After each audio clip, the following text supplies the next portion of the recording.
is far greater than anything you've ever tried to imagine in your mind. The mind cannot comprehend it. Cannot begin. It's like casting a drop off your fingertip in the ocean. Doesn't do justice.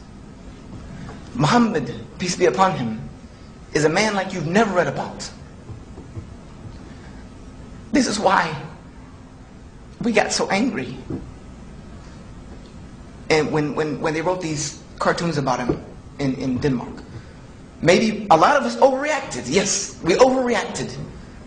But if someone insulted your mother, most of us probably would overreact. Just because we love them so much. We love him so much. Because he gave us this pure religion, this great way of life that has changed me from being somebody that nobody wanted to be around to somebody who now wants to be around everyone, because I want them to know where I've been and what I've come through. And even though my grandmother passed away in 2002, and my parents are not Muslim yet, I'm working on them. They are very staunch, they are very strict Christians still. But they love me to death, and they love the fact that I'm Muslim. They will stand up and say, in a group of their own congregation, that I'm glad my son is a Muslim, wouldn't have born him any other way. Because before, he did not have any respect for me. Even as a Christian, no respect for me. Now as a Muslim, he calls me every day. When I'm sick, he drops everything to come see me across the country. Why? Because his religion tells him he has to. This is a way of life people need. And I'm going to finish. Forgive me for not being able to compose myself. I'm going to finish with a statement of Bernard Shaw, who many of you may have read his works. He said about Muhammad in Islam, peace be upon him, that if a man like Muhammad were to assume leadership of the world today, he would solve every single problem.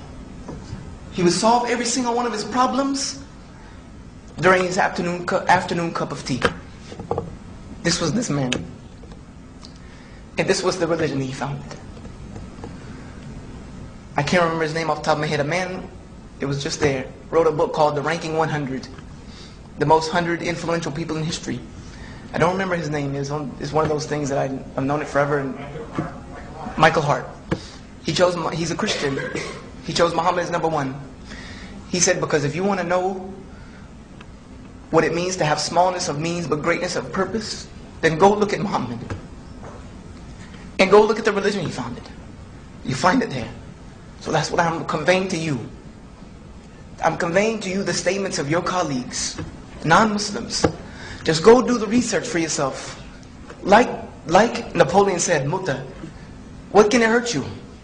What can it hurt you? It can either be an interesting study that may lead you to understand 10 million people in this country a lot better, and 2 billion people in the world a lot better, and growing. Statistically, by the year 2015, Muslims will be a majority in the world. Statistically, we will be. So, it's just going to happen.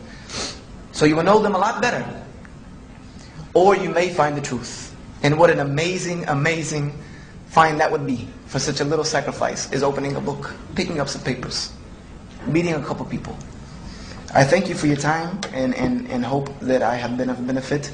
I finish by saying that there is no God worthy of worship except the one true God that created everything. His name is Allah in Arabic, which means the God.